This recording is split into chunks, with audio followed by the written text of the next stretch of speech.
ఎత్తిపోతల పథకం ద్వారా రేపు నీటిని రాష్ట్ర ముఖ్యమంత్రి నారా చంద్రబాబు నాయుడు విడుదల చేస్తారని పశ్చిమ గోదావరి జిల్లా కలెక్టర్ కాటంనేని భాస్కర్ అన్నారు. వేదవేగి మండలం జానంపేట వద్ద నిర్మిస్తున్న అక్విడేట్ పనులను కలెక్టర్ పరిశీలించారు. నెల 6వ తేదీ ఉదయం 9:30 వెంకటాపురం హెలీప్యాడ్ కు సీఎం చేరుకుంటారని, అక్కడి నుంచి ఎత్తిపోతల పథకం వద్దకు వచ్చి మోటార్లు ఆన్ చేస్తారని తెలిపారు. తర్వాత అక్కడి నుంచి డెలివరీ సిస్టమ్ వద్ద పూజలు చేస్తారన్నారు.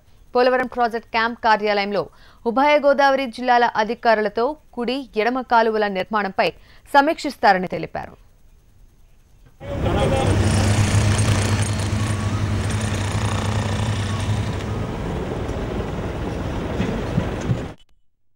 రేపు పొద్దున్నే 9:30కి పట్టిసీమలో గౌరవ ముఖ్యమంత్రి గారి పర్యటన స్టార్ట్ అవుతుంది. 9:30కి హెలికాప్టర్ ల్యాండ్ అయితే ఇమీడియట్గా పట్టిసీమ మోటార్స్ గోదావరి నుంచి మోటార్స్ అన్నీ ఆన్ చేసి 24 మోటార్స్ ఉన్నాయి. 24 మోటార్స్ ఆన్ చేసి కార్యక్రమం మొదలు పెడతారు.